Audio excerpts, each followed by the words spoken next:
de déposer plainte pour la Djobo. Tozozela bino boya pe na Europe. Tozan adresse na ye to yebi ye tozwi na kombo na ye bako déposer plainte pour na aya kolakisa makambo oyo azoloba soki ezali ya solo asali ba propos moko eza diffamatoire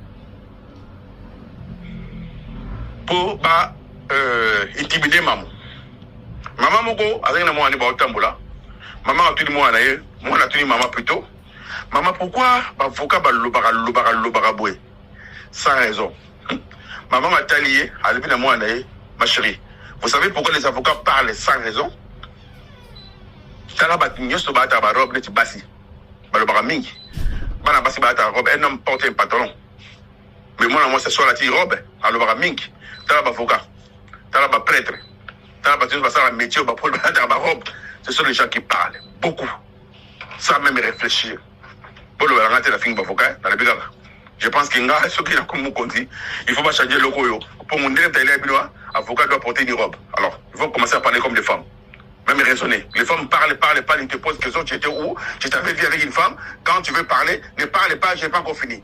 Quand tu ne parles pas, il te dira, mais moi tu te dis, je parle, pourquoi tu ne me réponds pas? Eh bien, attendez, c'est quoi ça? Marcelo, la pression du nez produit du sang.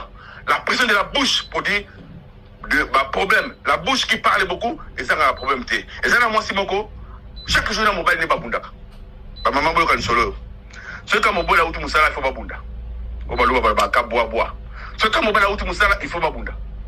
Maman on a les baki mingi akekuta na papa na ya pasteur. Papa, je ne comprends pas mon mari. Et chaque fois quand on vient du boulot, il faut to bunda abetangai. Je ne sais pas qu'est-ce qui se passe avec mon mari. Je ne sais pas mouchini na pekakaye. Et le roni ça papa talié, abi je vais venir chez vous à la maison. Il est venu avant dit mon bala outi musala kalaminte le feu et a flammé la katandako. Papa ndiko bunda yamisa papa. Papa le belo remonta zongi na ndako.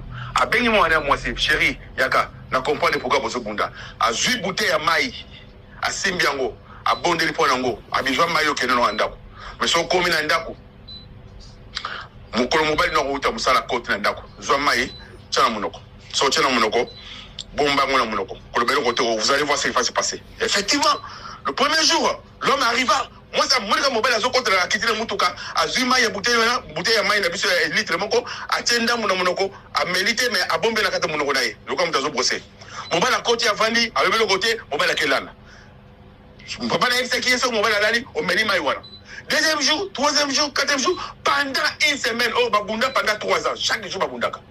Qu'est-ce qui s'est passé? Moi, ça m'a mystique. Ah, je ne vois papa, papa, je n'ai jamais fait ça. Vraiment, na moni oza mutu ya nani. Na ibite na bengo nganga. Tu na bengo mpoba toba.